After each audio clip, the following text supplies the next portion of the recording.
A ver, pongámonos en una situación que por desgracia es bastante común. Alguien sufre un accidente en su trabajo, se recupera, recibe el alta médica y ¿qué pasa ahora? ¿Puede volver a su puesto? ¿Y si por lo que sea ya no puede hacer las mismas tareas? Bueno, pues en Costa Rica la ley es muy clara y protege a esa persona. Hoy vamos a desgranar paso a paso cómo funciona exactamente el derecho a la restitución laboral. La pregunta del millón es esa, ¿verdad? ¿Qué ampara a una persona trabajadora cuando ya tiene el alta, pero su capacidad para trabajar ha cambiado? Pues el Código de Trabajo de Costa Rica no la deja en la estacada. De hecho, ofrece un camino legal específico y bastante rápido para que sus derechos se respeten. Bien, aquí tenemos nuestra hoja de ruta para entenderlo todo perfectamente. Primero, vamos a ver en qué consiste ese derecho a reincorporarse.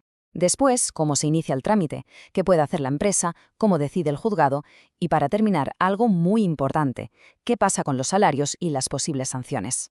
Vamos al meollo de la cuestión. Todo esto se basa en un derecho fundamental que está recogido en el Código de Trabajo. Concretamente, los artículos 554 y 559 actúan como un verdadero escudo protector para la persona trabajadora. Veamos qué opciones le da la ley.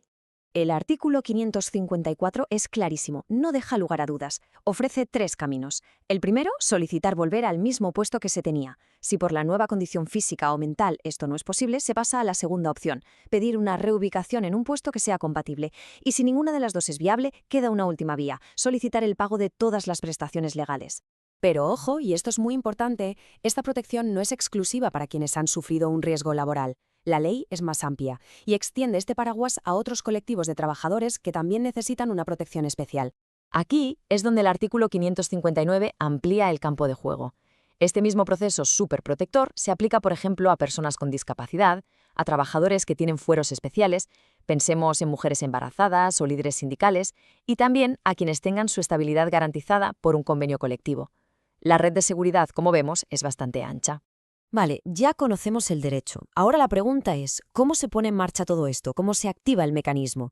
El artículo 555 nos dice exactamente qué papeles y qué pruebas son esenciales para arrancar la solicitud formal ante un juzgado. El proceso es muy metódico, muy claro. Hay que presentar la demanda, lógicamente, demostrar que existía esa relación laboral y, por supuesto, adjuntar el alta médica. Pero la pieza clave, el documento fundamental, es el dictamen médico. ¿Por qué? Porque no solo dice cuál es el estado de salud, sino que recomienda, y esto es crucial, qué tipo de trabajo puede o no puede realizar ahora esa persona. Una vez que la solicitud está en el juzgado, la pelota pasa al tejado de la empresa. El juez emite una orden directa, pero la empresa tiene la posibilidad de oponerse.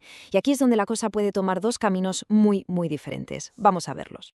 Y atención a este número porque es clave. 8 días. La ley es tajante y le da a la empresa solo 8 días para responder. Este plazo tan corto lo que busca es una solución rápida, que la persona trabajadora no se quede en un limbo legal y, sobre todo, económico. Así que la empresa se encuentra en una encrucijada. El primer camino es sencillo, acatar la orden del juez y cumplirla en esos 8 días. El segundo es oponerse.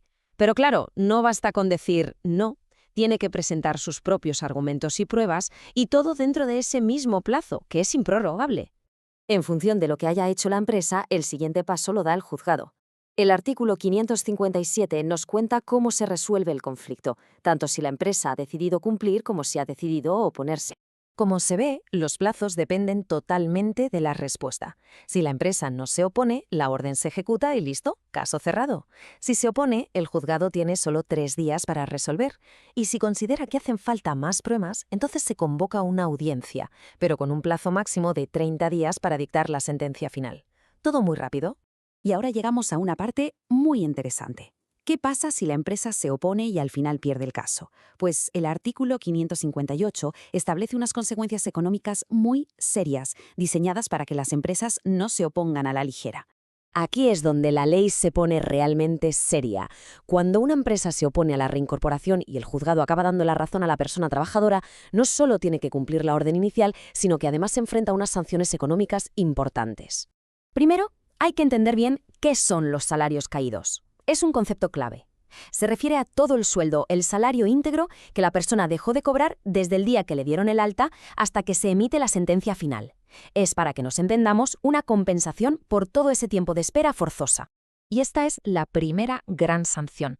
La empresa está obligada a pagar el 100% de esos salarios caídos. No una parte ni un porcentaje, no, el pago total de todo lo que la persona trabajadora debería haber ganado si la empresa no se hubiera opuesto. Pero esperen, que hay más. Porque además de los salarios caídos, la ley impone un segundo castigo, una indemnización extra de un mes de salario. Esto ya no es solo para compensar, es una sanción en toda regla, por haber obstaculizado el proceso. Y desde luego sirve como un aviso muy claro para otras empresas. Bueno, a modo de resumen, vamos a quedarnos con las ideas clave. Primero, existe un derecho legal y claro a volver al trabajo. Segundo, el proceso es formal y se basa en pruebas, sobre todo en el informe médico. Tercero, los plazos para la empresa son cortísimos y muy estrictos. Y cuarto, oponerse sin tener una buena razón puede salir económicamente muy caro. Y todo esto nos lleva a una reflexión final. Con un proceso tan rápido y con unas sanciones tan contundentes para el incumplimiento, ¿de qué manera impacta este mecanismo en la seguridad laboral en Costa Rica? Sin duda, es un ejemplo clarísimo de cómo la ley puede buscar y conseguir equilibrar la balanza y proteger de forma muy activa a la parte más débil de la relación laboral.